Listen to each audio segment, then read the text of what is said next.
Okay, तो बढ़ते हैं क्वेश्चन नंबर 3 पे। तो क्वेश्चन 3 क्या कर रहा है देखते हैं। तो discuss the structure and working of ruby laser, draw and explain its energy band diagram. ठीक है, रूबी लेजर के बारे में बताना है कि रूबी लेजर का स्ट्रक्चर और वर्किंग क्या होता है, और इसको एक्सप्लेन भी करना है एनर्जी बैंड डायग्राम से। ठीक है, रूबी लेजर आपको लेजर के बारे में पढ़ना आपके सिलेबस में है, और different types of laser, ruby laser हो गया, CONE लेजर हो गया। ठीक है, अलग अलग लेजर्स के बारे में, HENE लेजर हो गया, तो अलग अलग लेजर के बारे में आपको पढ़ना है। उसमें से एक रूबी लेजर है। तो देखते हैं रूबी लेजर। देखिए, रूबी लेजर जो है एक 3 लेवल सॉलिड स्टेट लेजर है, और डेवलप किया गया था मिनमैन के द्वारा। मिनमैन तो जो थे उन्होंने इस लेजर को डेवलप किया था। कब डेवलप किया था? 1960 में डेवलप किया था। ठीक है, रूबी लेजर जो होता है बेसिकली किसका कॉम्पोजिशन है? तो एल्यूमिनियम ऑक्साइड और क्रोमियम ऑक्साइड, Al2O3। ठीक है, ये Al2O3 और प्लस क्रोमियम Cr2O3। ठीक है, एल्यूमिनियम ऑक्साइड और क्रोमियम ऑक्साइड का मिक्सचर होता है बेसिकली। ठीक है, क्रिस्टल ऑफ एल्यूमिनियम ऑक्साइड, जिसमें 0.05%, देखिए 0.05% जो एल्यूमिनियम के आयंस हैं, ठीक है, Al3 प्लस जो आयंस है वो रिप्लेस किए जाते हैं किसके द्वारा? Cr आयंस के द्वारा। यानी कि क्रोमियम आयन जो है वो रिप्लेस करेगा किसको? एल्यूमिनियम आयंस को रिप्लेस करेगा। कलर कैसा होता है? तो इसका जो वेवलेंथ होता है अराउंड बता रहे हैं, अराउंड इट इज 6000 एंगस्ट्रॉम के आसपास होता है, जो कि रेड और पिंक के आसपास होता है। तो बेसिकली कलर जो होता है रूबी रॉड का, रूबी लेजर का, वो पिंक में होता है। ठीक है, और एक्टिव मीडियम इसमें क्या होता है? Cr3 plus, Cr+3 ion, Cr3 plus जो आयंस होते हैं क्रोमियम के, वही इसमें एक्टिव मीडियम का काम करते हैं। ठीक है, आगे देखते हैं कंस्ट्रक्शन की अगर बात करें इसमें, तो इसमें जो रूबी लेजर है इसका जो रॉड है, ठीक है, वो कितना होता है? 4 सेंटीमीटर लेंथ और 5 मिलीमीटर का जो होता है डायमीटर होता है। ये जो रूबी रॉड यहाँ देख रहे हैं, इसका जो लेंथ होता है लगभग 4 सेंटीमीटर का, और इसका जो डायमीटर होता है वो लगभग कितना है? 5 मिलीमीटर का एक पतला सा ये रूबी रॉड होता है। ठीक है, इसके बाद इसका जो दोनों एंड है, देखिए एक एंड जो होता है, ये वाला जो एंड आप देख रहे हैं, ये हाईली पॉलिश्ड किया हुआ है। ठीक है, ये जो एंड है हाईली पॉलिश किया हुआ है। पॉलिश करने का मतलब क्या है? कि यहाँ से जो रिफ्लेक्शन होगा, जो आयंस होंगे बहुत तेजी से यहाँ क्या होते हैं? रिफ्लेक्ट होते हैं। ये हाईली पॉलिश सरफेस है। ठीक है, और दूसरा जो एंड है उसको सिल्वर किया गया है इन सच ए वे दैट एक जो है बिकम पार्शियली रिफ्लेक्टेड, मतलब ये वाला जो एंड है यहाँ से पार्शियल रिफ्लेक्शन होगा, और दूसरा जो एंड है ये वाला एंड यहाँ से फुल रिफ्लेक्शन होगा। ठीक है, एक से पार्शियल रिफ्लेक्शन होगा और दूसरे से फुल रिफ्लेक्शन होगा। ठीक है, ये वाला एंड जो है यहाँ पे फुल और वहां पे पार्शियल रिफ्लेक्शन होगा। रूबी रॉड जो होता है, ये देखिए रूबी रॉड के ये चारों जो ये ब्लू लाइन देख रहे हैं, ये जो है जेनॉन ट्यूब्स है, जेनॉन फ्लैश ट्यूब्स इसे कहते हैं। ये वाला जो पार्ट है इसको क्या बोलते हैं? जेनॉन फ्लैश ट्यूब होता है। ठीक है, इसका काम क्या होता है? Pumping light to excite the chromium ions. ठीक है, क्रोमियम आयंस को एक्साइट करने के लिए ये लाइट जो होता है या एनर्जी प्रोवाइड करता है बेसिकली, ताकि क्रोमियम आयंस जो है वो हायर एनर्जी लेवल्स पे जा सके। ठीक है, मेन इसमें क्रोमियम आयंस बताए थे अभी कि एक्टिव मीडियम का काम करते हैं, तो ये क्रोमियम आयंस को हायर एनर्जी लेवल पे ले जाने का काम कौन करता है? जेनॉन का डिस्चार्ज ट्यूब, जेनॉन का फ्लैश ट्यूब काम करता है। ठीक है, अब देखिए जेनॉन फ्लैश ट्यूब क्या इमिट करते हैं? 1000 जूल्स ऑफ एनर्जी। ठीक है, बहुत सारा 1000 जूल्स ऑफ एनर्जी ये इमिट करते हैं। ये जो जेनॉन ट्यूब्स आप देख रहे थे वो बहुत ही मतलब शॉर्ट टाइम में, फ्यू मिली सेकेंड, बहुत ही शॉर्ट टाइम में बहुत हाई एनर्जी प्रोड्यूस करने का काम करते हैं ये जेनॉन फ्लैश ट्यूब। ठीक है, लेकिन इसका जो सिर्फ एक छोटा सा पार्ट जो होता है, इतना सारा एनर्जी जो ये प्रोड्यूस कर रहा है जेनॉन फ्लैश ट्यूब, इसका एक छोटा सा पार्ट सिर्फ यूज होता है। किसमें यूज होता है? क्रोमियम आयंस को एक्साइट करने में ये यूज होता है। तो और बाकी एनर्जी फिर कहाँ जाता है?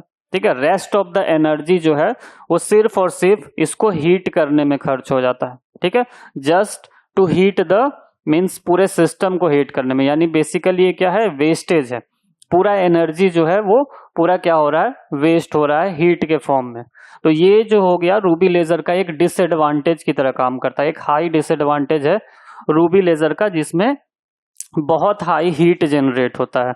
अब इतने हाई जो हाई हीट जनरेट हो रहा है, अब उसके लिए हमें क्या करना पड़ता है, कूलिंग सिस्टम लगाना पड़ता है। यहाँ जो देख रहे हैं ये क्या है, कूलिंग सिस्टम है, मतलब रूबी लेजर को कूल करने के लिए, ठंडा करने के लिए, क्योंकि देख रहे हैं कितना ज्यादा हीट डेवलप हो रहा है। तो इसको ठंडा करने के लिए यहाँ पे एक कूलिंग सिस्टम भी लगाया जाता है, जिससे ये कूल रहता है।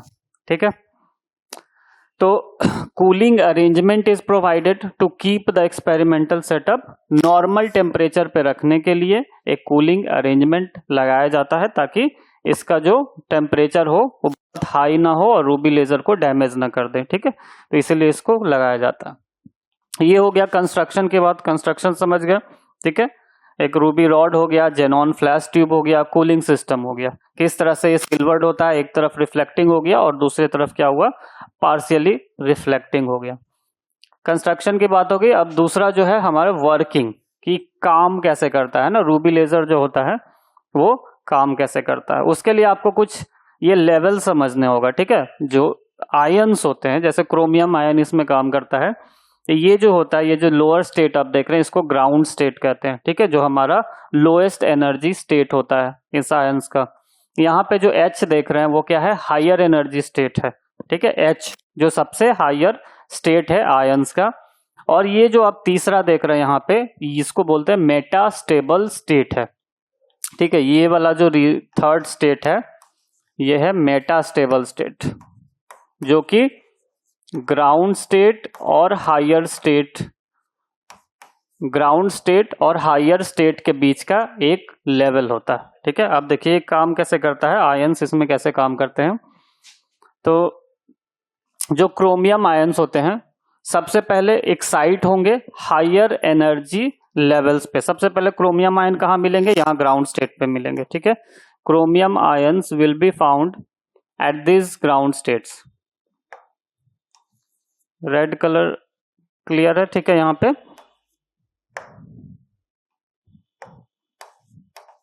ठीक है, यहाँ पे होते हैं ग्राउंड स्टेट में होते हैं। फिर यहाँ से एक्साइट होके ये एनर्जी अब्सॉर्ब करेंगे क्रोमियम आयंस। कितने वेवलेंथ के एनर्जी को अब्सॉर्ब करते हैं, 5600। ठीक है, 5600 एंगस्ट्रॉम, ये जो है एंगस्ट्रॉम है, 5600 एंगस्ट्रॉम वेवलेंथ का ये जो है रेडिएशन को एब्सॉर्ब करके, जैसे ही ये रेडिएशन को अब्सॉर्ब करेंगे, दैट आयंस जो क्रोमियम आयंस है वो जंप करेंगे, कहां से, यहां से जंप करेंगे from this ground state and jump to the higher state में। यहाँ पे क्रोमियम आयंस आ जाएंगे। ठीक है, जंप करके, पहला ये हो गया। Now the excited chromium ions जो है, जितने भी एक्साइटेड क्रोमियम आयन जो ग्राउंड स्टेट से जंप करके कहाँ आए हैं, हायर स्टेट में आए हैं, यहाँ पे क्रोमियम आयंस का जो रहने का जो टाइम है, ठीक है, वो कितना होता है, 10⁻⁻8 सेकेंड्स। ठीक है, मतलब ये जो क्रोमियम आयंस आए हैं यहाँ से ग्राउंड स्टेट से जंप होके हायर स्टेट में, तो ये हायर स्टेट बहुत ही अनस्टेबल स्टेट होता है। यहाँ पे क्रोमियम आयंस जो है सिर्फ 10⁻⁻8 सेकेंड मैक्सिमम इतना देर के लिए यहाँ पे रह पाते हैं। ठीक है, नेक्स्ट, जब इनका लाइफ टाइम खत्म हो गया, मतलब 10⁻⁻8 सेकेंड तक वहां रह लिए, अब इतना टाइम खत्म हो गया, अब क्या होगा, फिर क्रोमियम आयंस जो है वो डी एक्साइट होंगे। हायर स्टेट से सारे क्रोमियम आयंस कहाँ वापस जाएंगे, अपने वापस ग्राउंड स्टेट में जाएंगे। तो ज्यादातर क्रोमियम आयंस जो हैं वो डी एक्साइट होके H से, मतलब हायर स्टेट से ग्राउंड स्टेट में चले जाते हैं। ठीक है, मान लीजिए 100 है तो 100 में से 95 क्रोमियम आयंस जो हैं वो डी एक्साइट होके वापस चले गए ग्राउंड स्टेट में।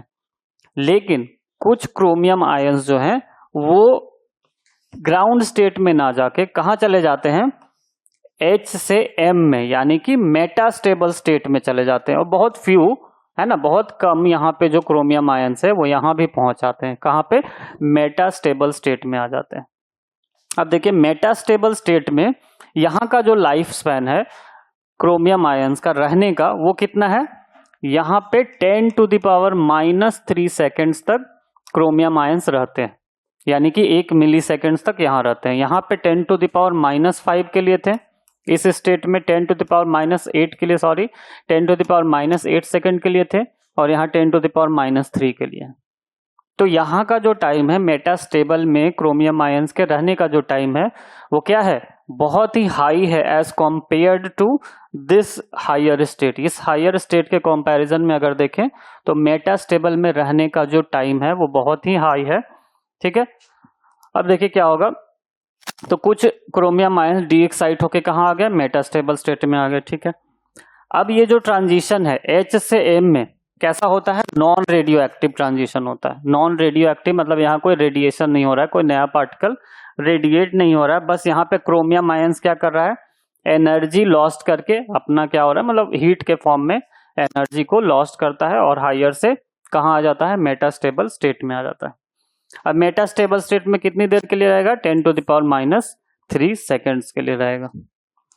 देखिए नेक्स्ट क्या होगा कि अब ये जो प्रोसेस है, ठीक है, ये जो चेंज का जो प्रोसेस है, मतलब कि ग्राउंड स्टेट से हायर स्टेट में जाना, हायर स्टेट से डी एक्साइट होके ज्यादातर क्रोमियम आयंस वापस ग्राउंड स्टेट में आना और कुछ क्रोमियम आयंस मेटास्टेबल स्टेट में चले जाना। तो ये प्रोसेस कंटिन्यूअस होते रहता है। ठीक है, it is a continuous working होता है। ठीक है, flash lamp then chromium ions इस तरह एक्साइट होते हैं और डी एक्साइट होते जाते हैं।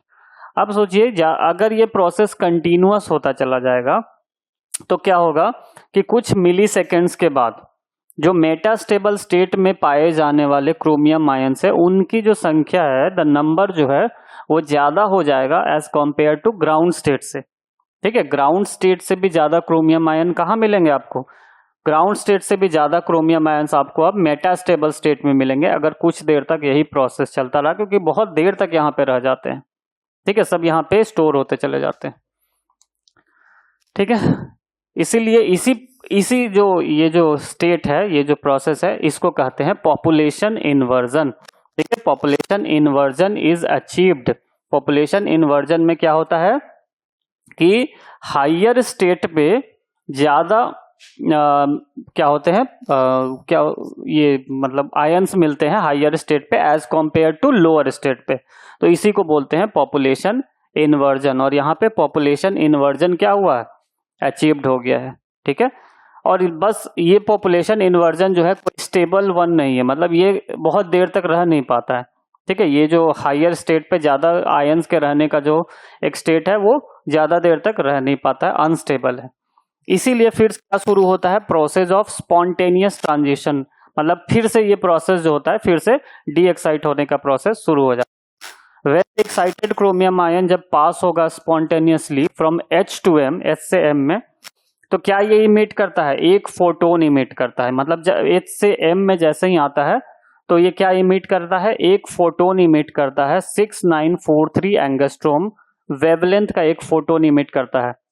जैसे ही कहां से कहां आ रहा है, H से M में जैसे ही क्रोमियम आयंस आ रहे हैं यहाँ पे, तो यहाँ से यहाँ आने में तो एक फोटोन ये इमिट करता है यहाँ पे, किस वेवलेंथ का, 6943 एंगस्ट्रोम का वेवलेंथ का एक फोटोन इमिट करता है।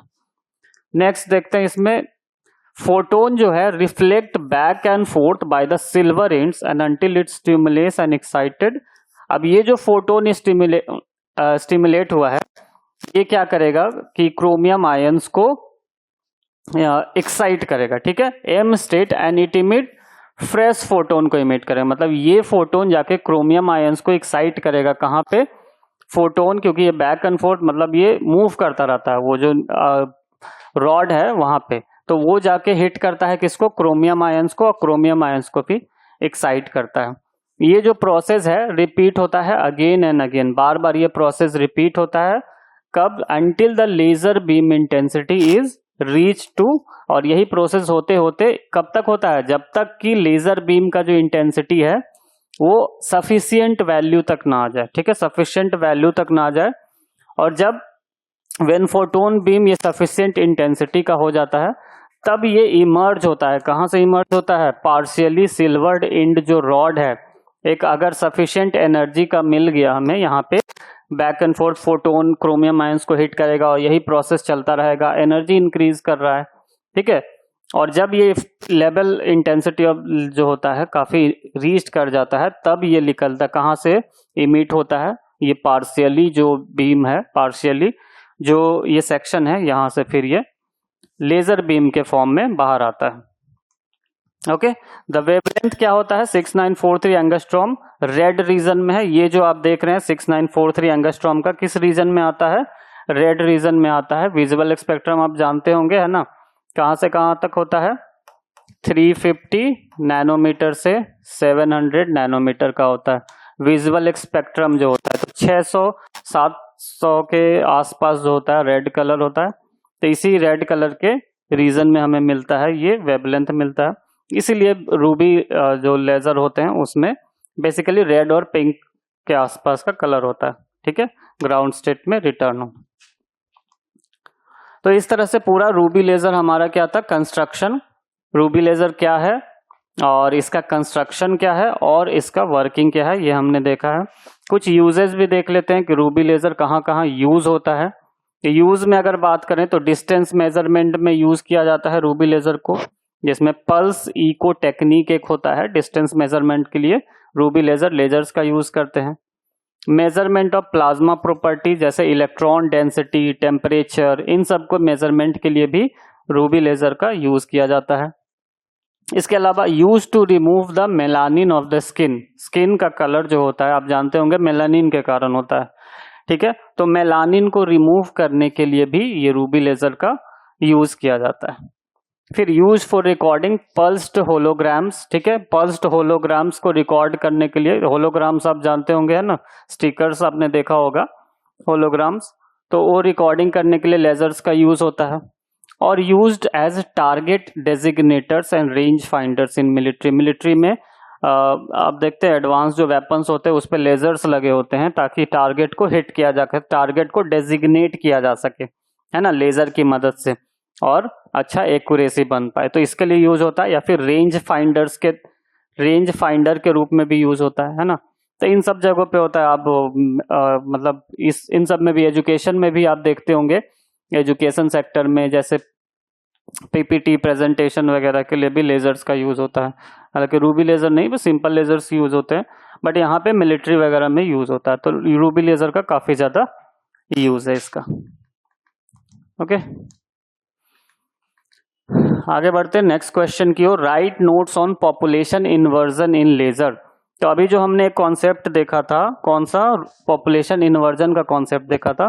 तो अब हम यहाँ देखेंगे कि पॉपुलेशन इन्वर्जन आखिर होता क्या है। ठीक है, पॉपुलेशन इन्वर्जन होता क्या है। तो देखिए पॉपुलेशन इन्वर्जन होता क्या है, basically the number of atoms present in the excited, यानी कि हायर स्टेट में वो ज्यादा होते हैं, greater than the number of atoms present in the ground state. ठीक है, मतलब हायर स्टेट में ज्यादा एटम्स मिलेंगे as compare to ground state. इसी को बोलते हैं पॉपुलेशन इन्वर्जन। ठीक है, this is called as population inversion. ये जो प्रोसेस है, और लेजर में भी हमने अचीव किया था ये पॉपुलेशन इन्वर्जन। लेकिन पॉपुलेशन इन्वर्जन का जो स्टेट होता है कैसा होता है, अनस्टेबल होता है, यानी कि एक अनस्टेबल स्टेट होता है। नाउ चलिए देखते हैं। तो let us consider two levels of energy system. दो मान लेते हैं कि एनर्जी सिस्टम का दो लेवल है, एक है E1 और एक है E2, है ना। लेट अस कंसीडर करते हैं कि दो एनर्जी लेवल्स हैं।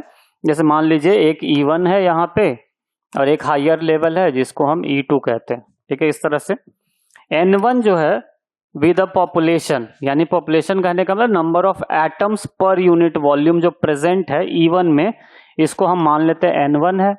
और E2 में कितना प्रेजेंट है, N2 प्रेजेंट है। ठीक है, of the E1 and E2 respectively हम देखते हैं N1 इसमें प्रेजेंट है और N2 ये सेकेंड लेवल में प्रेजेंट है।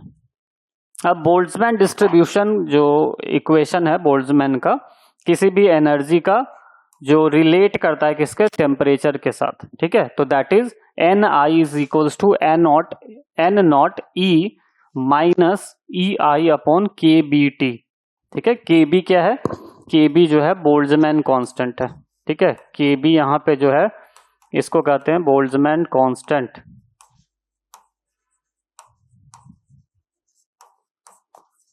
ठीक है, और बोल्ट्जमैन कांस्टेंट की वैल्यू कितनी होती है, 1.38 into 10 to the power minus 23 होता है, ठीक है। 1.3 × 10⁻23 यूनिट होता है जूल पर केल्विन, यानी कि बोल्ट्जमैन कांस्टेंट बेसिकली एनर्जी और टेम्परेचर को रिलेट करता है, और ये बोल्ट्जमैन डिस्ट्रीब्यूशन यही इक्वेशन है, ठीक है। Ni कि कितने जो है I क्या है, ऑर्डर है इसका 1 2 3, किस ऑर्डर में ये प्रेजेंट है। तो N0 is the number of atoms in ground और लोअर स्टेट। अगर हम मान ले ये जो N0 क्या है कि number of atom ground state में, ठीक है, कितने एटम्स प्रेजेंट है, तो N0 ये हमको पता होगा कि N0 कितने हैं, ग्राउंड स्टेट में कितने एटम्स प्रेजेंट है। तो अदर किसी भी स्टेट में Ni में हम पता कर सकते हैं बाय दिस इक्वेशन, अगर हमको टेम्परेचर पता हो कि किस टेम्परेचर पे हमें पता करना है। तो N0 is the number of atoms in ground और lower energy state, K is Boltzmann constant. अब इस इक्वेशन से अगर हम पता करें कि फर्स्ट स्टेट में, यानी कि फर्स्ट एक्साइटेड स्टेट में कितना होगा, तो N1 इज इक्वल्स टू, पहला अगर ये मान ले N0 e⁻⁻⁰ ठीक है, I को 1 से रिप्लेस करेंगे kBT, और वही अगर N2 सेकेंड में पता करें तो N0 e⁻⁻²/kBT, ये दो हो गया। N1 का पता चल गया और N2 पे कितने एटम्स है वो पता चल गया, ग्राउंड स्टेट का हमको ऑलरेडी पता होगा। अब देखिए एट ऑर्डिनरी कंडीशन की अगर बात करें, नॉर्मल कंडीशन पे क्या होता है कि N1 ज्यादा होता है, मतलब फर्स्ट ग्राउंड स्टेट जो होता है उस पे नंबर ऑफ एटम्स जो होंगे वो ज्यादा होंगे as compare to higher state. Normal condition में यही होता है बिल्कुल।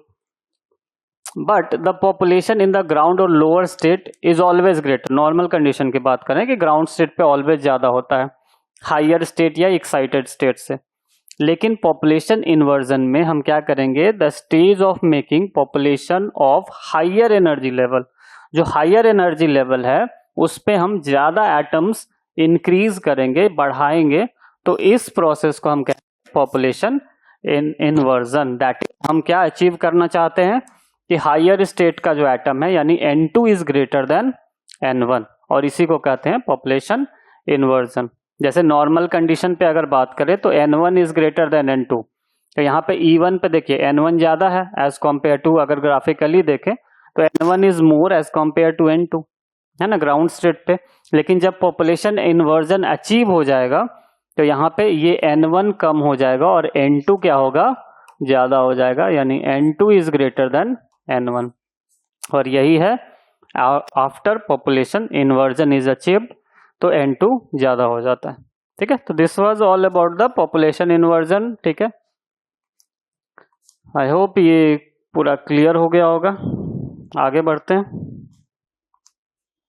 Okay, question number 4, what is diffraction grating, discuss the diffraction pattern due to grating with intensity distribution curve, ठीक है। डिफ्रैक्शन ग्रेटिंग बताना है और डिस्कस भी करना है कि diffraction pattern due to a grating क्या होता है, इंटेंसिटी के साथ डिस्ट्रीब्यूशन कर्व को दिखाना है। चलिए तो देखिए डिफ्रैक्शन ग्रेटिंग क्या होता है, तो diffraction grating defines an optical component with periodic structure.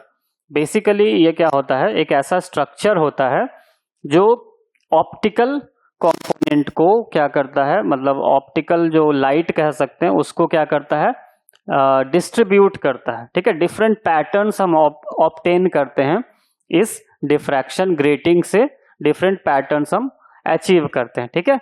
Split करता है लाइट इनटू वेरियस बीम, ठीक है, जो डिफरेंट डायरेक्शंस में मूव करते हैं, ठीक है। बेसिकली डिफरेंट, जैसे आपने एक सिंपल देखा होगा, इसका एक एग्जांपल जो प्रिज्म होता है ना, प्रिज्म आप जानते होंगे 10th क्लास में पढ़ना है, रिफ्रैक्शन थ्रू अ प्रिज्म, जिसमें प्रिज्म में जो लाइट होता है वो डिफरेंट कंपोनेंट में ब्रेक होता है इस तरह से, है ना, 7 कंपोनेंट में ब्रेक हो जाता है जिसको विविग्योर बोलते हैं, है ना, विविग्योर, वॉयलेट, इंडिगो, इस तरह से violet, indigo, blue, green, yellow, orange और रेड, 7 कलर्स में ये ब्रेक हो जाता है। तो बेसिकली डिफ्रैक्शन ग्रेटिंग का भी यही काम है, लेकिन डिफ्रैक्शन ग्रेटिंग का भी यही काम है, ये लाइट को डिफरेंट ग्रेटिंग्स में, डिफरेंट पैटर्न्स में क्या होता है, ये अलग अलग डायरेक्शन में डिस्ट्रीब्यूट करता है। The grating has a periodic structure होता है, microscopic grooves, slits modulate the amplitude of phase, जो भी इंसिडेंट वेव है उसके फेज और एम्पलीट्यूड को हम मॉड्यूलेट कर सकते हैं ताकि हमें अलग अलग डिफ्रैक्शन पैटर्न हमें मिल सके, ठीक है, इसमें हम कंट्रोल कर सकते हैं। ये सब प्रिज्म में उतना कुछ कंट्रोल नहीं होता, लेकिन डिफ्रैक्शन ग्रेटिंग में हम कंट्रोल कर सकते हैं। जो रिजल्टिंग बीम होगा उसका डिफरेंट डिफ्रैक्शन एंगल होगा, जो कि डिपेंड करता है किस पे, इंसिडेंट लाइट के वेवलेंथ पे, है ना। जो भी डिफ्रैक्शन एंगल होगा, देखिए ये जो दिख रहा होगा, ये दो तरह के होते हैं बेसिकली। एक रिफ्लेक्टिव होता है, ठीक है, इस पे आते हैं तो इसमें क्या होगा, डिफरेंट डिफ्रैक्शन एंगल होगा, और ये डिफ्रैक्शन एंगल किस पे डिपेंड करता है, इंसिडेंट लाइट के वेवलेंथ पे डिपेंड करता है, ठीक है। द ग्रेटिंग स्पेसिंग जो होते हैं and the angles eight which light hits the grating, इस पे भी डिपेंड करता है। तो एक तो वेवलेंथ पे डिपेंड किया, लाइट के वेवलेंथ पे डिपेंड किया, दूसरा ग्रेटिंग के बीच स्पेसिंग कितना उस पे डिपेंड किया, और एंगल किस एंगल पे वो हिट कर रहा है, ठीक है, उस पे भी डिपेंड किया। तो इन तीन चीजों पे ये डिपेंड करता है रिजल्टिंग बीम जो डिफरेंट डिफ्रैक्शन होगा, ठीक है। तो देखिए टू मेन टाइप्स के होते हैं डिफ्रैक्शन ग्रेटिंग, जो होता है दो तरह का होता है। एक होता है रिफ्लेक्टिव, एक होता है रिफ्लेक्टिव, और दूसरा होता है ट्रांसमिटिव, ट्रांसमिटिव, ठीक है। तो दो वर्ड है, रिफ्लेक्शन, रिफ्लेक्शन कहने का मतलब को जो रिफ्लेक्ट करे, और ट्रांसमिशन मतलब जो ट्रांसमिट करे, थ्रू जो जाएगा।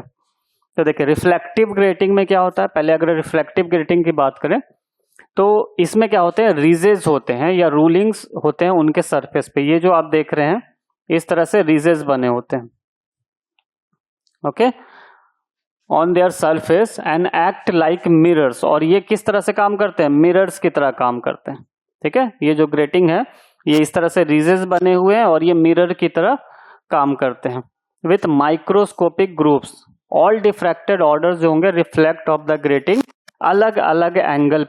ये इंसिडेंट लाइट यहाँ पे हिट किया, अलग अलग एंगल पे क्या होता है, डिफ्रैक्ट होता है इस तरह से, और अलग अलग हमें क्या पैटर्न देखने को मिलता है, ठीक है। दूसरा होता है ट्रांसमिसिव ग्रेटिंग। ट्रांसमिसिव ग्रेटिंग में क्या होता है, ट्रांसमिसिव या हॉलो स्लिट्स होते हैं। यहाँ पे ये जो देख रहे हैं हॉलो स्लिट्स लगे हैं यहाँ पे, ठीक है। ट्रांसमिटिव ग्रेटिंग में लाइट यहाँ पे इंसिडेंट होगा और इसके थ्रू पास होगा, और डिफरेंट डिफरेंट एंगल पे इस तरह से हमें पैटर्न देखने को मिलेगा, ठीक है। तो एक तो हो गया रिफ्लेक्टिव और दूसरा हो गया ट्रांसमिसिव। तो दो तरह का डिफ्रैक्शन ग्रेटिंग हमें देखने को मिलता है। अब बात करते हैं रिजॉल्विंग पावर की, है ना। तो रिजॉल्विंग पावर जो होता है डिफ्रैक्शन ग्रेटिंग का, basically ability to form separate diffraction maxima of two closely separated wavelength, ठीक है। दो क्लोजली जो पास के जो वेवलेंथ हैं वो कितना उनको सेपरेट कर पाता है, that is called as the resolving power of the diffraction grating, ठीक है। जैसे फॉर एग्जांपल मान लीजिए कि एक का लैम्डा है और दूसरा का लैम्डा प्लस डी लैम्डा है, वेवलेंथ है दो नेबरिंग स्पेक्ट्रल लाइंस का वेवलेंथ है, एक का लैम्डा मान लिया और दूसरा का लैम्डा प्लस सम चेंज है उसमें, यानी कि डी लैम्डा है, दो वेवलेंथ है। तो रिजॉल्विंग पावर जो होगा ग्रेटिंग का कितना अच्छा है resolving power, that is equals to lambda by D lambda, ठीक है। यही इसका रिजॉल्विंग पावर होता है, ठीक है। बेसिकली रेशियो हो गया कि कितना ये रिजॉल्व कर पाता है। तो जितना अच्छा रिजॉल्विंग पावर होगा मतलब उतना ही बढ़िया डिफ्रैक्शन ग्रेटिंग होगा, उतना ही अच्छे से पैटर्न हमको विजिबल होंगे, ठीक है। जैसे कि अब प्रिज्म के केस में अगर देखें तो उसमें पैटर्न जो होता है ओवरलैप करता है, क्लियरली विजिबल नहीं होता है। लेकिन डिफ्रैक्शन ग्रेटिंग जो होते हैं इसमें पैटर्न ओवरलैप नहीं करते हैं, ठीक है। क्लियरली विजिबल पैटर्न आपको देखने को मिलता है इसमें। अब देखते हैं डिफ्रैक्शन पैटर्न और इंटेंसिटी डिस्ट्रीब्यूशन, ठीक है। इसका कर्व जो हमें देखेंगे, तो जब एक मोनोक्रोमैटिक लाइट पास होता है ग्रेटिंग से, मोनोक्रोमैटिक मतलब एक सिंगल वेवलेंथ का एक लाइट होता है जिसको हम ग्रेटिंग से पास कर रहे हैं, तो हर एक स्लीट जो है एक सोर्स की तरह काम करता है। उसमें जो स्लीट है हर एक स्लीट एक सोर्स की तरह काम करता है। जो वेव्स होंगे इंटरफेयर करेंगे, ठीक है, इंटरफेरेंस का फिनोमेना हमें देखने को मिलेगा, और वेव्स जो होंगे वो इंटरफेयर करेंगे एक दूसरे के साथ। The n slit interference creates a very sharp and distinct diffraction pattern, ठीक है। जो एक स्लिट होगा, nth कोई भी स्लिट मान लेते हैं, तो वो जो क्या क्रिएट करेगा, एक शार्प डिफ्रैक्शन पैटर्न क्रिएट करेगा, ठीक है। उसमें से एक होगा प्रिंसिपल मैक्सिमा। प्रिंसिपल मैक्सिमा कहने का मतलब जो सबसे ब्राइट जो पैटर्न आपको देखने को मिलेगा एट थीटा 0 पे, ठीक है, जो बीच में एक सबसे ब्राइटेस्ट पार्ट दिखता है उसको प्रिंसिपल मैक्सिमा बोलते हैं, जो कि very bright sharp lines of light होता है, ठीक है, तो ये इसको प्रिंसिपल मैक्सिमा कहते हैं। ये कब होता है? When path difference between adjacent slit कब हो? इंटीजर मल्टीपल हो पाई लैम्डा का। ठीक है, पाई लैम्डा का इंटीजर मल्टीपल होता है। ठीक है, यहाँ देखिए प्रिंसिपल मैक्सिमा इसी को बोलते हैं, जो सेंट्रल पे आपको देखने को मिल रहा है ना ये वाला कर्व, इसी को बोलते हैं principal maxima. Next, this is the condition constructive interference के लिए। अगर कंडीशन देखें सभी स्लिट के लिए, कंस्ट्रक्टिव और डिस्ट्रक्टिव दो तरह के इंटरफेरेंस होते हैं। जहां पे दो मैक्सिमा मिलते हैं उसको कंस्ट्रक्टिव बोलते हैं, और जहां पे एक मैक्सिमा मिनिमा मिलता है उसको डिस्ट्रक्टिव बोलते हैं। तो यहाँ पे कंस्ट्रक्टिव इंटरफेरेंस की अगर बात करें, जो कंडीशन है, angle of this maxima is given by एक ग्रेटिंग इक्वेशन है। Angle of this maxima is given by, जो ग्रेटिंग इक्वेशन है, डी साइन थीटा। ठीक है, D sine theta is equals to N lambda. ये जो इक्वेशन है D sine theta is equals to N lambda, जो equation है हमारा। ठीक है, डी क्या है? ग्रेटिंग एलिमेंट, यानी कि डिस्टेंस कितना है, दो एडजेसेंट स्लिट के बीच का जो डिस्टेंस है वो डी है। थीटा डिफ्रैक्शन एंगल है, एंगल ऑफ डिफ्रैक्शन है थीटा। एन क्या है? ऑर्डर है, N is the order of the maximum, कितने ऑर्डर का है, और लैम्डा ऑफ कोर्स वेवलेंथ है। तो दिस इज द इक्वेशन। ठीक है, this is the equation of angle maxima given by grating equation, इसको बोलते हैं। तो D sine theta is equals to N lambda. Now N zero, अगर एन जीरो रखते हैं तो क्या मिलेगा हमें? सेंट्रल मैक्सिमा मिलेगा, और central maxima is the brightest of all that, जो कि सेंटर में हमें देखने को मिलता है। ठीक है, second N one is the first order maximum मिलेगा। देखिए फर्स्ट ऑर्डर मैक्सिमम जो ये हो गया, इसको बोलते हैं सेंट्रल मैक्सिमम, प्रिंसिपल मैक्सिमम। और उसके बाद जो हमारा ये मिल रहा है, एक ये हो गया और एक ये हो गया, ये सेकेंड ऑर्डर मैक्सिमा मिल रहा है। ठीक है, ये फर्स्ट ऑर्डर मैक्सिमा मिला है, फिर सेकेंड ऑर्डर यहाँ पे है।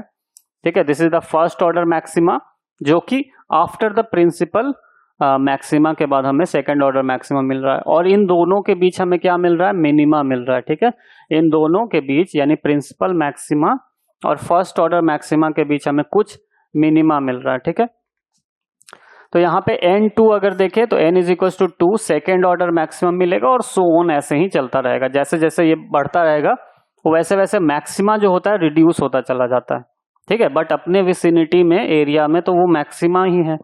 तो first order maxima, second order maxima, फिर third order, fourth order, and so on चलता रहता है। इसी तरह अगर आप n का वैल्यू यानी कि ऑर्डर अगर बहुत ज्यादा बढ़ा दें, बहुत मतलब 10,000 12,000 अगर ऑर्डर कर दें, तो ये मैक्सिमा भी इतना मतलब क्या वो हो जाता है, बहुत ही कम हो जाता है, बहुत ही फेंट हो जाता है कि वो दिखता ही नहीं है। ठीक है, तो मैक्सिमा भी नहीं दिखता है। तो अगर हम देखें मिनिमा एंड सेकेंडरी मैक्सिमा की बात करें, कोई भी दो प्रिंसिपल मैक्सिमा के बीच n-1 मिनिमा मिलता है। ठीक है, यहाँ पे अगर देख रहे हैं कोई भी दो मैक्सिमा अगर ले लें, फर्स्ट ऑर्डर मैक्सिमा और सेकंड ऑर्डर मैक्सिमा के बीच ये n-1 क्या मिल रहा है? मिनिमा मिल रहा है यहाँ पे। ठीक है, और n-2 जो होगा वेरी डिम सेकेंडरी मैक्सिमा है। फॉर ग्रेटिंग अगर मतलब n का वैल्यू बहुत ज्यादा इंक्रीज कर दें तो ये सेकेंडरी मैक्सिमा भी जो होगा बहुत वीक हो जाता है। Secondary maxima will become very big और इनविजिबल हो जाता है, कंप्लीटली इनविजिबल हो जाता है, यानी कि ये दिखता नहीं। ठीक है, और वहां पे क्या मिलता है हमें? डार्क रीजन मिलते हैं, वाइड डार्क रीजन वहां पे देखने को हमें मिलता है। नाउ इंटेंसिटी डिस्ट्रीब्यूशन कर्व जो देता है हमें इंटेंसिटी वर्सेस एंगल थीटा, यानी इंटेंसिटी और एंगल थीटा के बीच है ना। This is the intensity I and this is the angle theta. तो थीटा जीरो पे अगर हम देखें, यहाँ पे theta zero, this is the position of theta zero. तो इस थीटा जीरो पे हमें प्रिंसिपल मैक्सिमा मिलता है। उसके बाद जैसे जैसे आगे बढ़ते हैं तो फर्स्ट ऑर्डर, सेकंड ऑर्डर, जैसा हमने देखा था है ना, कि फर्स्ट अगर देखें वेरी टॉल शार्प पीक दिखेगा कहाँ पे? Theta is equals to zero पे। थीटा जीरो पे सेंट्रल मैक्सिमा मिल गया। उसके बाद wide region of near zero intensity dark fringes मिलेंगे, यानी मिनिमा की बात की जा रही है जो कि डार्क होता है। उसके बाद sharp high intensity principal maxima मिलेगा जो कि फर्स्ट ऑर्डर, सेकंड ऑर्डर उसके बाद मिलता है। उसके बाद द इंटेंसिटी जो होगा प्रिंसिपल मैक्सिमा का वो डिक्रीज होता चला जाएगा, स्लाइटली इट विल डिक्रीज। जैसे जैसे ऑर्डर बढ़ता जाएगा वैसे वैसे ऑर्डर ऑफ द मैक्सिमा, जैसे जैसे बढ़ेगा वैसे वैसे उसका इंटेंसिटी भी घटता चला जाएगा। शार्पनेस ऑफ द पीक्स जो होगा increase as the total number of slits N increase. Of course जैसे जैसे एन ऑर्डर बढ़ता जाएगा तो शार्पनेस जो होगा वो भी बढ़ता जाएगा। तो this was the curve for intensity versus the angle theta. Okay, clear? Okay, आगे बढ़ते हैं। Derive an expression for the fringe width in Young's double slit experiment. Young's के डबल स्लिट एक्सपेरिमेंट में, ठीक है, फ्रिंज विड्थ का एक expression हमें डिराइव करना है यंग्स डबल स्लिट एक्सपेरिमेंट में। ओके, तो चलिए डेरिवेशन पे आते हैं सीधा। Derivation of Young's double slit experiment. ठीक है, यंग्स डबल स्लिट एक्सपेरिमेंट हमने ऑलरेडी कर रखा है कोर्स में, आप देख सकते हैं जाके ऐप पे कि हमने यंग्स डबल स्लिट एक्सपेरिमेंट काफी अच्छे से किया था। यहाँ पे यंग्स डबल स्लिट एक्सपेरिमेंट के इक्वेशंस को हम देखेंगे कैसे इसे हम डिराइव करते हैं। तो सबसे पहले हमें कंसीडर करना है एक monochromatic light source. Of course फिर से यहाँ मोनोक्रोमैटिक मतलब light of a single wavelength, हमें एक लाइट सोर्स एस कंसीडर करना है जो कि एक सम डिस्टेंस पे रखा हुआ है। ठीक है, यहाँ देखिए फिगर में ये जो हमारा है लाइट सोर्स है, ये जो देख रहे हैं एस, ये हमारा लाइट सोर्स है जो स्क्रीन से सम डिस्टेंस पे रखा हुआ है। ठीक है, उसके बाद दो स्लीट्स हैं, हमने दो स्लीट्स लिए हैं S1 और S2। दिस इज S1 यहाँ पे और ये दिस इज S2। दो स्लीट लिए S1 और S2 स्लीट लिए। ठीक है, S is equi distance from S1 and S2। Both S1 से और S2 से S जो है वो क्या है, इक्वल डिस्टेंस पे है। डिस्टेंस दोनों का सेम है फ्रॉम, ऐसा नहीं है कि एक ऊपर है और एक नीचे, ऐसा नहीं, दोनों का डिस्टेंस अगर देखें S से तो एग्जैक्टली कितना है, सेम है। फिर अगर देखें S1 and S2 behaves as two coherent sources. देखिए अब यहां से ये तो मोनोक्रोमैटिक लाइट सोर्स हुआ, ये मोनोक्रोमैटिक लाइट सोर्स कहां से पास होगा, इस स्लिट से पास होगा, S1 और S2 दोनों से पास होगा। और यहां से जब पास होगा S1 और S2 से, तो ये दोनों S1 और S2 जो है एक कोहेरेंट सोर्स की तरह काम करेगा लाइट का, है ना। S1 और S2 यहाँ पे कोहेरेंट सोर्सेस की तरह काम करेंगे। Clear? Now light passes through this slit से पास होगा और पास होके कहाँ फॉल होगा, इस स्क्रीन पे फॉल होगा। ये जो स्क्रीन हमें दिख रहा है यहाँ पे लाइट फॉल होगा। ठीक है, falls on the screen which is at distance capital D distance पे। डिस्टेंस का ध्यान रखिए, ये जो डिस्टेंस है वो क्या है, कैपिटल डी है, और स्लिट्स का जो डिस्टेंस है सोर्स से वो क्या है, स्मॉल डी है। ठीक है, ये जो स्लिट्स का डिस्टेंस है, ये वाला डिस्टेंस जो आप देख रहे हैं ये क्या है, स्मॉल डी है, और ये जो कंप्लीट डिस्टेंस है वो क्या है, कैपिटल डी है। Now D is the separation between the two slits. दोनों स्लिट के बीच सेपरेशन जो है कितना है, डी का, स्लिट्स के बीच का। इंटरफेरेंस पैटर्न हमें देखने को मिलेगा कहाँ पे, both slit S1 and S2 जैसे ही ओपन होंगे, यहाँ पे जैसे क्लोज होगा तब तो इंटरफेरेंस नहीं दिखेगा, बट यंग्स के डबल स्लिट एक्सपेरिमेंट में आप देखें यहाँ से भी लाइट रे निकलता है। ठीक है, इस तरह से यहाँ से लाइट रेज निकलते हैं, यहाँ से ऐसे ऐसे करके लाइट रेज निकलते हैं, और यहाँ से भी लाइट निकलता है ऐसे। और जब ये दोनों लाइट जो होता है यहाँ पे ऐसे इंटरफेयर करता है, ठीक है, दोनों लाइट क्या होता है, इंटरफेयर करता है, तो यहाँ पे स्क्रीन पे हमें एक इंटरफेरेंस पैटर्न देखने को मिलता है। ठीक है, यही यंग्स का डबल स्लिट एक्सपेरिमेंट था। अब देखिए अंडर दिस कंडीशन मान लेते हैं थीटा इज वेरी स्मॉल, है ना, थीटा जो है बहुत ही स्मॉल है। थीटा जो एंगल बन रहा है यहाँ पे वो क्या है, बहुत ही स्मॉल बन रहा है। तो आप जानते हैं कि साइन थीटा जो होता है उसको आप अप्रोक्सीमेट कर सकते हैं टू थीटा। साइन थीटा और टैन थीटा बहुत ही स्मॉल एंगल्स के लिए हम थीटा से अप्रोक्सीमेट कर सकते हैं। तो हम कह सकते हैं कि sine theta is equals to lambda by D, so theta is equals to lambda by D. Approximation है, ठीक है, अप्रोक्सीमेशन लेते हैं, theta is equals to lambda by D. अब देखिए पाथ डिफरेंस की अगर बात करें तो डेल्टा जेड से इसको डिनोट करेंगे, और यही हमारा क्या होगा, पाथ डिफरेंस होगा। ठीक है, पाथ डिफरेंस जो मतलब जैसे पाथ डिफरेंस करने का मतलब ये पॉइंट यहाँ पे है, ठीक है, और ये S2 यहाँ पे है, तो ये S1 का P पे अगर हम देखें तो P पॉइंट जो है S1 और S2 से इक्वल डिस्टेंस पे नहीं है, है ना।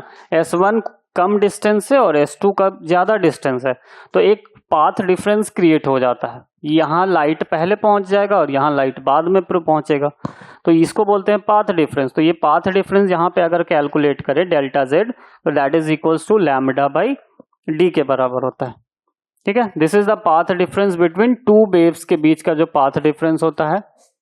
Due to this path difference, इस पाथ डिफरेंस की वजह से यंग्स डबल स्लिट एक्सपेरिमेंट में some points on the screen जो होते हैं ब्राइट देखने को मिलते हैं और कुछ पॉइंट जो होते हैं वो डार्क देखने को मिलते हैं। इसी पाथ डिफरेंस की वजह से कुछ जगह पे आपको डार्क फ्रिंजेस मिलेंगे, कुछ जगह पे आपको ब्राइट फ्रिंजेस मिलेंगे, इस पाथ डिफरेंस की वजह से।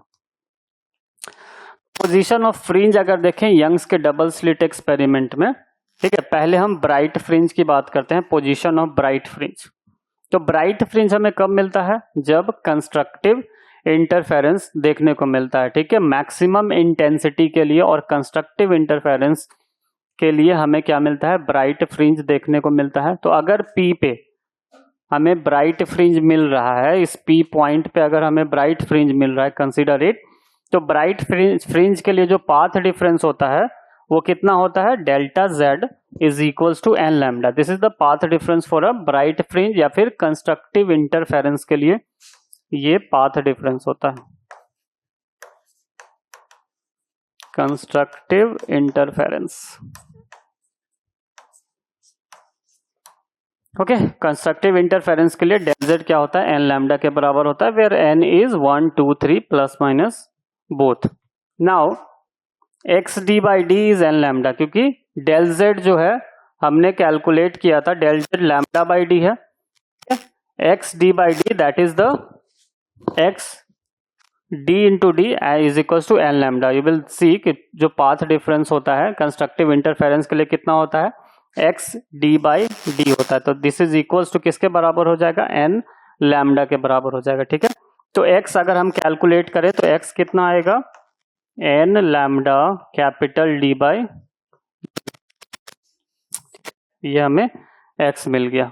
ओके, नेक्स्ट अगर आगे देखें तो एक्स एन हो गया, ये N lambda D by D हमें एक्स एन nth ऑर्डर का जो मिल गया हमें। ठीक है, distance of the nth bright fringe from the centre कितना है?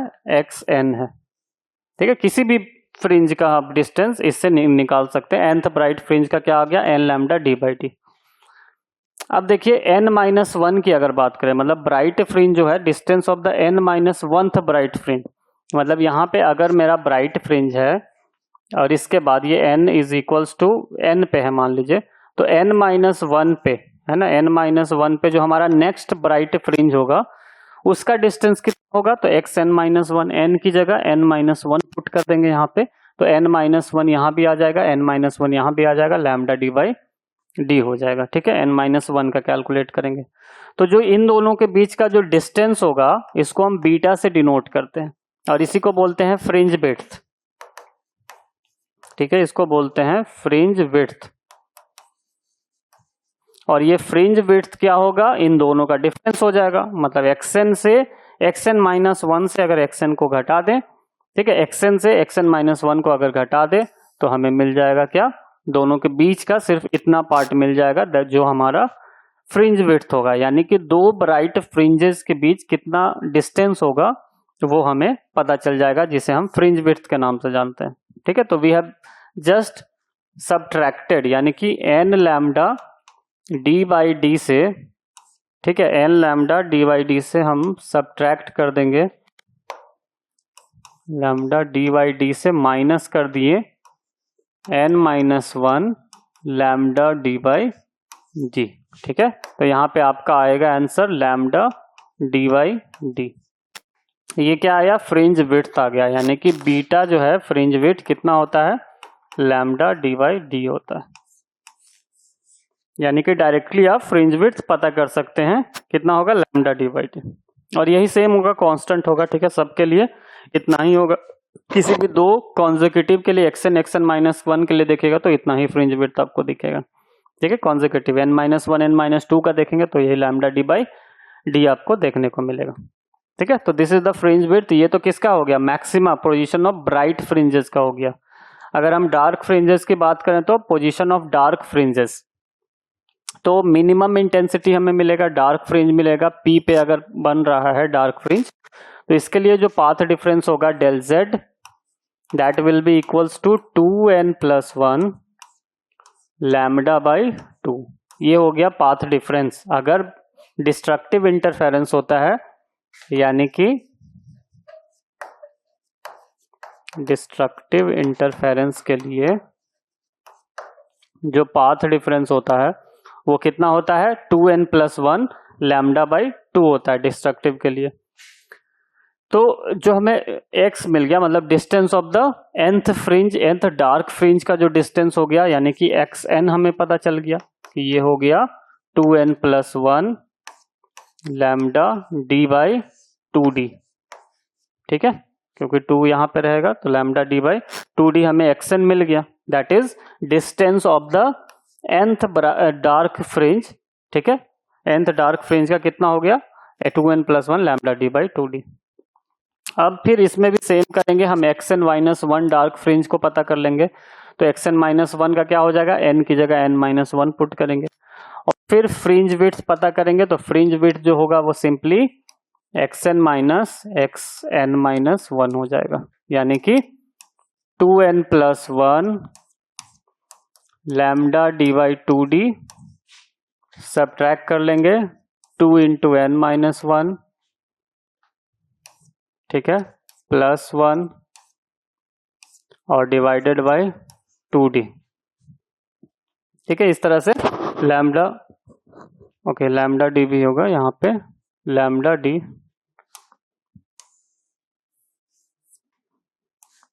ठीक है +1 लैम्डा d बाय 2d।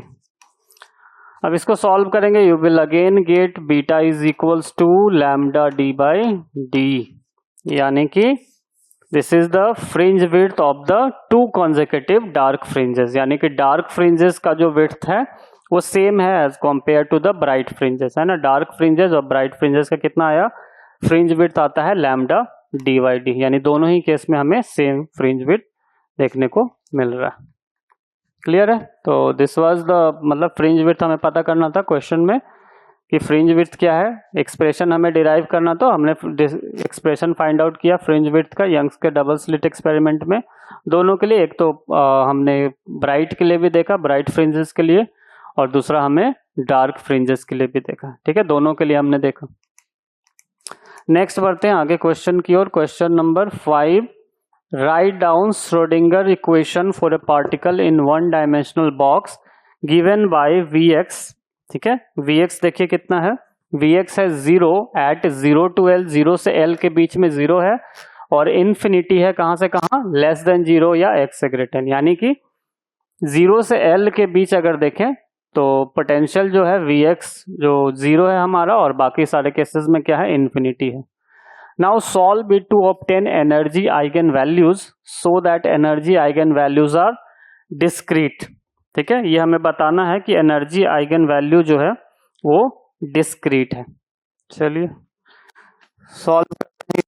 तो बेसिकली ये जो केस है आप कह सकते हैं this is the case of 1 dimensional box का, ये केस है जो हमें सॉल्व करना है बेसिकली। तो हमें कंसीडर करना पड़ेगा पार्टिकल इन 1 डायमेंशनल बॉक्स। ठीक है, कंसीडर लेते हैं, consider a particle in a 1 dimensional box.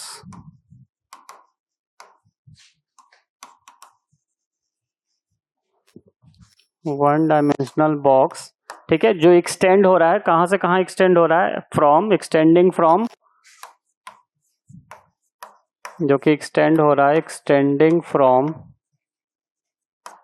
x is equals to 0 to x is equals to L तक एक्सटेंड हो रहा है। ठीक है, एक हमें 1 डायमेंशनल बॉक्स कंसीडर करना है। नाउ द पोटेंशियल फंक्शन की अगर हम बात करें, द पोटेंशियल फंक्शन, तो पोटेंशियल फंक्शन अगर हम लिखें तो Vx जो हमने देखा क्वेश्चन में भी दिया हुआ है 0 है जब 0 से ग्रेटर देन है, x लेस देन L है, फर्स्ट ये है, और इन्फिनिटी है फॉर अदरवाइज, मतलब अदर केसेस के लिए क्या हो गया, इन्फिनिटी है। तो ये हमारा पोटेंशियल फंक्शन हो गया Vx इज इक्वल्स टू 0, 0 से L के लिए, और एल्सवियर क्या है, इन्फिनिटी है। ठीक है, नाउ इसको हम ऐसे डिनोट कर सकते हैं। ओके, कंसिडर अ बॉक्स, इस तरह से एक बॉक्स कंसिडर कीजिए। This is x is equals to 0 and this is x is equals to L हो गया। ठीक है, एक बॉक्स कंसिडर करेंगे, x 0 और x L हो गया। ठीक है, अंदर जो है पार्टिकल है और इसका पोटेंशियल यहाँ पे 0 से L में हमने देखा ना, इसका V जो है 0 है और रेस्ट सभी जगह हमें इनफाइनाइट देखने को मिलता है इसका पोटेंशियल। ठीक है, क्लियर है। नाउ पहले हमें श्रोडिंगर इक्वेशन लिखना पड़ेगा इनसाइड द बॉक्स। तो inside the box Schrodinger equation, inside the box के लिए श्रोडिंगर इक्वेशन लिखे तो वो क्या होता है, del square psi upon del X square, del X square plus क्या हो जाएगा 2m अपॉन एच कट, यानी कि 2m अपॉन एच कट हो जाएगा। ठीक है, 2m upon H cut square E psi equals to 0। ठीक है, del square psi upon del X square 2m upon H cut square E psi is equals to 0। This is the Schrodinger equation for inside the box, यानी inside the box के लिए ये हमें equation मिला है। Now we will consider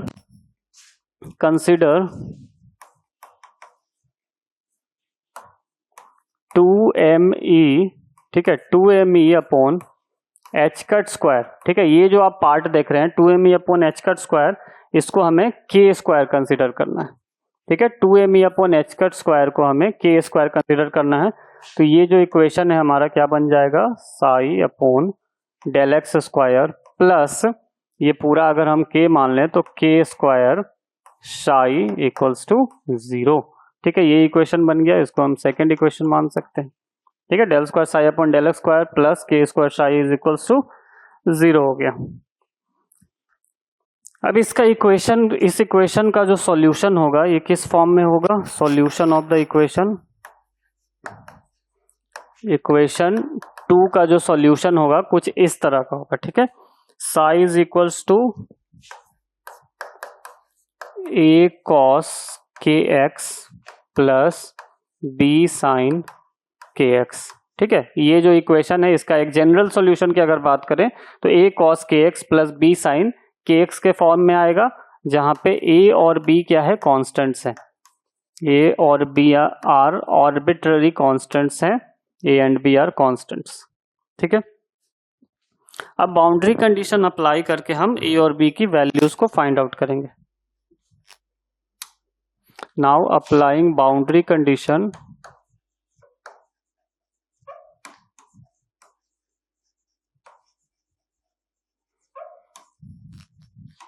boundary to calculate values of a and b,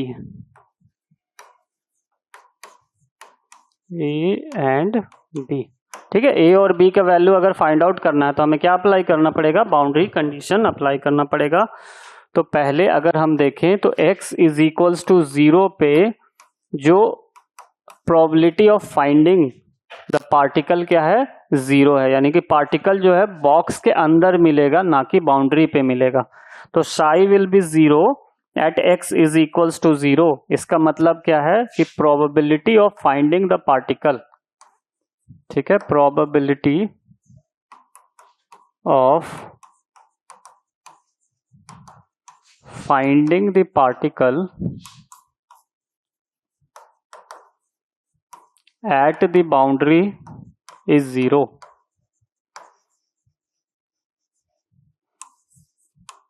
ठीक है, इसका इस बाउंड्री कंडीशन का यही मतलब हुआ कि बाउंड्री पे जो है पार्टिकल नहीं मिलेगा, वो अंदर ही मिलेगा। तो x 0 पे साई 0।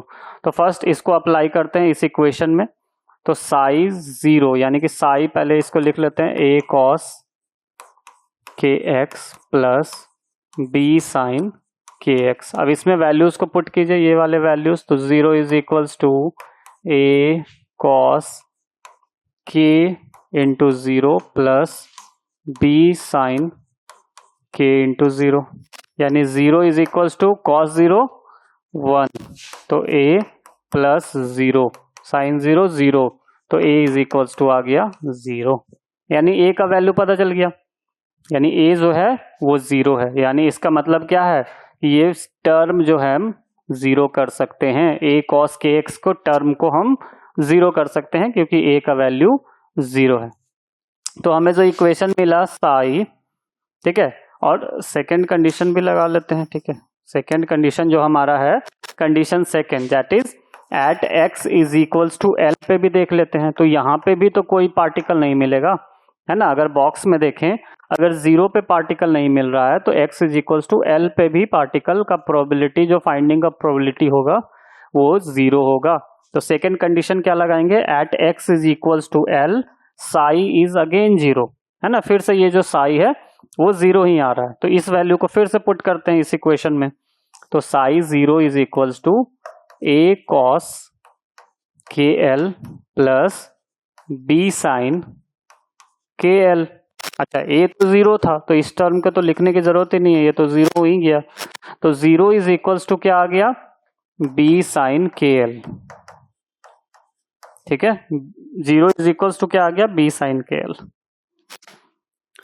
ओके, फिर से लिखते हैं यहाँ पे 0 is equals to B sine k L. अब साइन जो वैल्यू होती है वो 0 कब होता है ना, एन पाई पे 0 हो जाता है, तो हम लिख सकते हैं यहाँ पे K L is equals to N pi. Psi जो होता है, मतलब साइन जो होता है वो एन पाई वैल्यूज पे 0 होता है, ठीक है। एन इज इक्वल्स टू 1 2 3, आप कोई भी वैल्यू रख सकते हैं। तो यहाँ पे K L is equals to N pi हो गया, तो एल जो हो गया क्या हो गया, एन पाई बाई के हो गया, ठीक है। एल का वैल्यू क्या मिल गया, एन पाई बाई के मिल गया, और के का वैल्यू क्या मिल गया, एन पाई बाई एल मिल गया, ठीक है। तो के का वैल्यू मिल गया। तो जो हमारा इक्वेशन था, इससे पहले हमने क्या इक्वेशन लिखा था, साइज इक्वल्स टू, ये इक्वेशन है ना, ए कॉस के एक्स प्लस बी साइन के एक्स। तो हमारा इक्वेशन था साइज इक्वल्स टू, और ए कॉस के एक्स का टर्म तो 0 है तो उसको नहीं लिखते हैं यहाँ पे, वो 0 है। तो हमारा सिर्फ इक्वेशन था बी साइन के एल, और के की जगह आप क्या पुट कर सकते हैं, n pi by L put कर सकते हैं, ठीक है। तो के की जगह हम n pi by L put कर सकते हैं यहाँ पे। तो सिंपली के एक्स की जगह, के की जगह हम पुट करते हैं एन पाई बाई एल। तो psi is equals to B sine n pi by L into x, ठीक है। साइन के एक्स होगा यहाँ पे, बी साइन के एक्स हो जाएगा। तो psi is equals to B sine n pi by L into x हो जाएगा, ठीक है। क्लियर है, B sine n pi by L into x हो जाएगा। Now this is the equation, ये हमारा साई जो है ये इक्वेशन हो गया, यानी कि द फंक्शन प्रोबेबिलिटी फंक्शन जो है finding of the particle psi B sine n pi by L into x हो गया। और इधर हमने कंसिडर किया था, देखिए 2me upon H cut square को के स्क्वायर कंसिडर किया, ठीक है। 2me upon H cut square जो है 2me upon H cut square को हमने के स्क्वायर कंसिडर किया था, ठीक है। तो E का जो वैल्यू होगा, यानी energy E is equals to K square H cut square divided by 2m, ठीक है। E क्या हो गया, K square H cut square divided by 2m, और k की वैल्यू हमने ऑलरेडी फाइंड की है, कितना, n पाई बाई एल। तो यहाँ हम पुट करते हैं E is equals to n pi by L square H cut square divided by 2m, ठीक है। यहाँ पे हमने क्या किया है कि k की जगह n pi by L put किया है, ठीक है। k की जगह n pi by L put किए हैं, n pi by L square H cut square divided by 2m हो गया। अब आगे देखते हैं, इसको लिख सकते हैं n स्क्वायर पाई स्क्वायर फिर H cut square, okay, divided by L square into 2m, okay, तो n square pi square H cut square divided by L square into 2m हो गया। तो यही जो हमारा है, this is the energy of nth state, है ना। nth स्टेट का एनर्जी जो है En, this is the value of energy of the nth state, जो कि इक्वल है n square pi square H cut square divided by 2ml square. This is the equation, ठीक है। n square pi square H cut square divided by 2ml square, ठीक है। H cut का value आप जानते होंगे ऑलरेडी, एच कट जो होता है वो h बाई 2 पाई के बराबर होता है, ठीक है। तो वो बाद में पुट भी कर सकते हैं एच कट की जगह। तो दिस इज द वैल्यू। अब देखिए, अगर हमें एनर्जी पता करना हो ग्राउंड स्टेट का, ठीक है, अगर हम पहले ग्राउंड स्टेट की एनर्जी पता करें, तो ग्राउंड स्टेट के लिए energy of the ground state,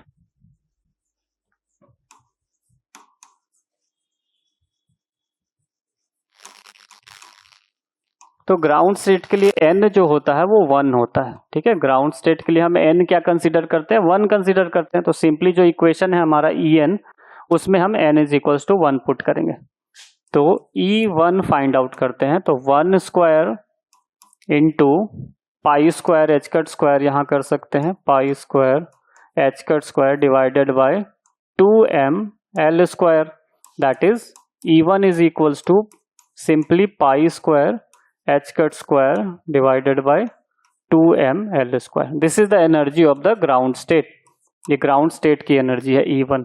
उसी तरह अगर फर्स्ट एक्साइटेड स्टेट की एनर्जी पता करें, यानी energy of the first excited state, energy of first excited state, तो फर्स्ट एक्साइटेड स्टेट के लिए n की वैल्यू क्या होगी, 2, ठीक है। n का वैल्यू 2 लेंगे, तो अब 2 की वैल्यू 2 पुट करेंगे और E2 फाइंड आउट करेंगे। तो E2 is equals to 2 square pi square H cut square divided by 2ml square, that is E2 is equals to 4 pi square H cut square divided by 2ml square. तो that is E2, E1 का value आ गया और ये E2 का value आ गया, ठीक है। तो this is how we can calculate the energy of any state, किसी भी स्टेट का एनर्जी पता कर सकते हैं। First excited state, second excited state N3 put करेंगे, थर्ड एक्साइटेड स्टेट के लिए N4 पुट करेंगे, एंड सो ऑन कर करके हम किसी भी एक्साइटेड स्टेट का, किसी भी स्टेट का हम एनर्जी पता कर सकते हैं, ठीक है। क्लियर है। तो हमने obtain energy eigen value so that energy eigen values are discrete. तो हमने देखा जो एनर्जी आइगन वैल्यू है n के मल्टीपल्स पे ही चलता है, तो हम कह सकते हैं कि वो कैसा है, आइगन वैल्यू जो है वो डिस्क्रीट है, ठीक है। क्लियर है। 5 आगे बढ़ते हैं नेक्स्ट क्वेश्चन की ओर। 5b जो कि है, what is Compton effect, explain how does Compton shift depend on angle of scattering. तो कॉम्पटन इफेक्ट हमें बताना है और ये बताना है कि ये जो कॉम्पटन शिफ्ट है वो कैसे डिपेंड करता है एंगल ऑफ स्कैटरिंग पे। कॉम्पटन इफेक्ट का ये क्वेश्चन है, तो आगे बढ़ते हैं। ओके, तो सबसे पहले देखते हैं कॉम्पटन इफेक्ट क्या है। तो कॉम्पटन इफेक्ट एक फेनोमेना है जिसमें एक हाई फ्रीक्वेंसी फोटोन, ठीक है, एक हाई फ्रीक्वेंसी फोटोन, जैसे मान लीजिए एक्सरे हो गया या फिर गामा रे हो गया, वो क्या होता है, स्कैटर होता है, scatters after interacting with a charged particle, ठीक है। किसी चार्ज्ड पार्टिकल के साथ इंटरैक्ट करके ये जो हाई फ्रीक्वेंसी जो फोटोन्स हैं एक्सरे और गामा रे, वो क्या हो जाते हैं, स्कैटर हो जाते हैं। तो इसी फेनोमेना को जो है यही कॉम्पटन इफेक्ट के नाम से जाना जाता है, ठीक है। इट डिस्क्राइब, ये बेसिकली क्या डिस्क्राइब करता है, इंटरैक्शन बिटवीन अ फोटोन और एक इलेक्ट्रॉन के बीच का इंटरैक्शन शो करता है कि कैसे एक फोटोन और इलेक्ट्रॉन जो है आपस में इंटरैक्ट करता है, कैसे जब दोनों मिलेगा तो कैसे क्या बिहेवियर को शो करेगा, बेसिकली यही कॉम्पटन ने बताया था। तो जब एक फोटोन इंटरैक्ट करेगा इलेक्ट्रॉन के साथ तो क्या करता है, ये कुछ एनर्जी को जो है वो ट्रांसफर कर देता है, अपना कुछ एनर्जी ट्रांसफर करता है किसको, इलेक्ट्रॉन को। जो फोटोन में जो एनर्जी है वो ट्रांसफर हो जाता है किसमें, इलेक्ट्रॉन में ट्रांसफर हो जाता है। और जो ट्रांसफर होगा इसके कारण क्या होता है कि जो फोटोन है उसके एनर्जी मतलब वेवलेंथ को चेंज करता है और डायरेक्शन को भी चेंज कर देता है। ठीक है, दिस जो ट्रांसफर हो रहा है उसके कारण क्या हो रहा है, उसका वेवलेंथ और उसका डायरेक्शन ये दोनों ही चेंज हो जाता है। ठीक है, नाउ द फोटोन ट्रांसफर करेगा कुछ एनर्जी और मोमेंटम जो होगा इलेक्ट्रॉन का, जिससे इलेक्ट्रॉन जो है वो रिकॉइल करता है। तो बेसिकली फोटोन इलेक्ट्रॉन कोलाइड करेंगे, दोनों का वेवलेंथ डायरेक्शन चेंज हो जाएगा, एनर्जी का ट्रांसफर होगा फोटोन से इलेक्ट्रॉन की ओर। इसे हम इस फिगर के थ्रू समझते हैं जो कॉम्पटन स्कैटरिंग है। इसमें जो हमारा इंसिडेंट फोटोन है, ये जो देख रहे हैं वेव के फॉर्म में जा रहा है, जो हमारा इंसिडेंट फोटोन है, एक इलेक्ट्रॉन है जो कि रेस्ट पे है, रुका हुआ एक इलेक्ट्रॉन है, इससे जाके ये फोटोन टकराता है। ठीक है, फोटोन का जो मोमेंटम है P1 मान लेते हैं, एनर्जी E मान लेते हैं, वेवलेंथ लैम्डा मान लेते हैं। ठीक है, यहाँ पे अगर नहीं दिख रहा है क्लियरली, यहाँ पे देखिए मोमेंटम को हम P1 मान लेते हैं, एनर्जी जो है इसको E मान लेते हैं, और इसका जो वेवलेंथ है फोटोन का उसको लैम्डा मान लेते हैं। ठीक है, उसी तरह से जो इलेक्ट्रॉन को जाके हिट करेगा, अब हमने देखा था कि जब इलेक्ट्रॉन को हिट करता है फोटोन तो क्या होता है, दोनों स्कैटर हो जाते हैं। पहले तो एनर्जी जो होगा, जो एनर्जी, अभी इलेक्ट्रॉन के पास कोई एनर्जी नहीं है क्योंकि रेस्ट पे है इलेक्ट्रॉन, तो उसमें कोई भी एनर्जी नहीं है, काइनेटिक एनर्जी नहीं है। लेकिन जो फोटोन में एनर्जी है, अब ये फोटोन जो है अपना एनर्जी ट्रांसफर करेगा किस पे, इलेक्ट्रॉन को ट्रांसफर करेगा। इलेक्ट्रॉन में काइनेटिक एनर्जी आ जाएगा, वो मूव करने लगेगा, लेकिन there will be some scattering. ये जो दोनों अब होंगे, इलेक्ट्रॉन और फोटोन, दोनों सम एंगल पे स्कैटर हो जाएंगे। ठीक है, कुछ एंगल पे एक तरफ फोटोन जाएगा जिसका एनर्जी डिफरेंट होगा पहले वाले एनर्जी से। क्यों डिफरेंट होगा, क्योंकि अब फोटोन ने कुछ एनर्जी जो है इलेक्ट्रॉन को ट्रांसफर कर दिया है, तो अब जो एनर्जी होगा फोटोन में वो कम होगा as compare to previous energy. Wavelength भी चेंज हो गया है और मोमेंटम ऑफ कोर्स चेंज हो गया है, क्योंकि पहले जो स्पीड होगा अब उसका स्पीड डिफरेंट होगा। मास तो सेम ही होगा बट स्पीड चेंज होगा, तो जिसके कारण मोमेंटम भी चेंज हो जाएगा। तो जो स्कैटर्ड फोटोन होगा उसका मोमेंटम P2 होगा, एनर्जी E डैश मान लेते हैं और वेवलेंथ लैम्डा डैश मान लेते हैं। यानी कि जो नया जो फोटोन स्कैटर्ड हुआ है उसका मोमेंटम, एनर्जी और वेवलेंथ सब चेंज हो गया। अब आते हैं इधर इलेक्ट्रॉन पे। इलेक्ट्रॉन स्कैटर्ड हुआ है, इसके जो स्कैटर्ड इलेक्ट्रॉन है उसका भी कुछ ना कुछ अब मोमेंटम होगा और कुछ ना कुछ उसमें एनर्जी होगा। अब देखिए ये जो एंगल है, मतलब जो एंगल ऑफ स्कैटरिंग है, यानी जो फोटोन और इलेक्ट्रॉन के बीच का जो एंगल है, एंगल ऑफ स्कैटरिंग, उसको हम दो एंगल से डिनोट करते हैं। एक हॉरिजॉन्टल और फोटोन के बीच का जो एंगल है उसको हम थीटा कंसीडर कर रहे हैं, इसको थीटा मान रहे हैं, और हॉरिजॉन्टल और इलेक्ट्रॉन के बीच का जो एंगल है इसको हम फाई कंसीडर कर रहे हैं। यानी कि टोटल एंगल देखें तो थीटा प्लस फाई हो जाएगा। ठीक है, यहाँ पे लैम्डा क्या है, चेंज इन फोटोन वेवलेंथ है।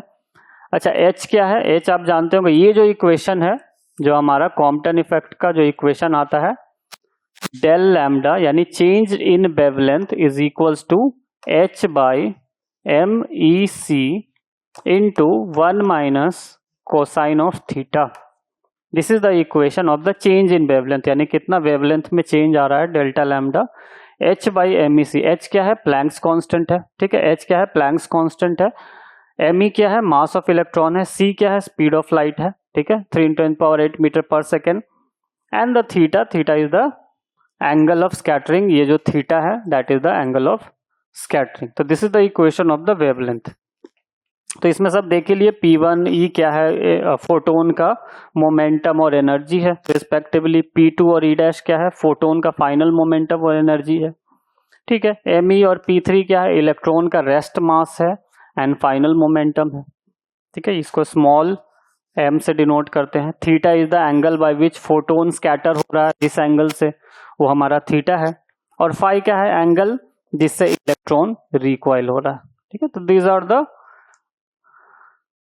एंड दिस स्कैटर्ड फोटोन जो होगा ऑफ कोर्स उसका लेस एनर्जी होगा, जैसे अभी बताए थे, क्योंकि कुछ एनर्जी ट्रांसफर कर रहा है, उसका वेवलेंथ होगा लॉन्गर होगा ओरिजिनल फोटोन से, जिसके कारण इंक्रीज इन वेवलेंथ होगा, और इसी को बोलते हैं कॉम्पटन शिफ्ट। यानी this increase in wavelength is called the Compton shift बोलते हैं। ये जो वेवलेंथ इंक्रीज हो रहा है फोटोन का, ठीक है, पहले जो वेवलेंथ था, इसका वेवलेंथ क्या होता है, दो कॉन्सेक्यूटिव क्रेस्ट के बीच का जो डिस्टेंस होता है, इसी को वेवलेंथ कहते हैं, इसको लैम्डा से डिनोट करते हैं। अब जैसे ही इसको हिट करेगा, अब देखिए इसका जो वेवलेंथ है वो इंक्रीज कर गया है। ठीक है, तो इस इंक्रीज्ड वेवलेंथ को ही कहते हैं कॉम्पटन शिफ्ट कहते हैं। तो दिस कॉम्पटन शिफ्ट जो होगा is related to scattering angle से कैसे रिलेटेड है, तो अभी हमने देखा जो ये इक्वेशन हमने देखा था delta h by m e c 1 minus cos theta, तो इस थीटा पे डिपेंड करता है। ये जो एंगल स्कैटरिंग है वो किस पे डिपेंड करता है, ये जो कॉम्पटन शिफ्ट है वो किस पे डिपेंड करता है, ये थीटा पे डिपेंड करता है। ठीक है, एंगल पे भी डिपेंड करता है। थीटा क्या है, angle at which radiation scattered, m0 rest mass है of electron, h by M O C. ठीक है, दीज आर द वैल्यूज, ये सब जानते हैं कि कौन, ये सब सारे टर्म्स क्लियर हैं। ठीक है, तो by this equation you can say कि how does the Compton shift depends on the angle of theta. ठीक है, क्लियर है।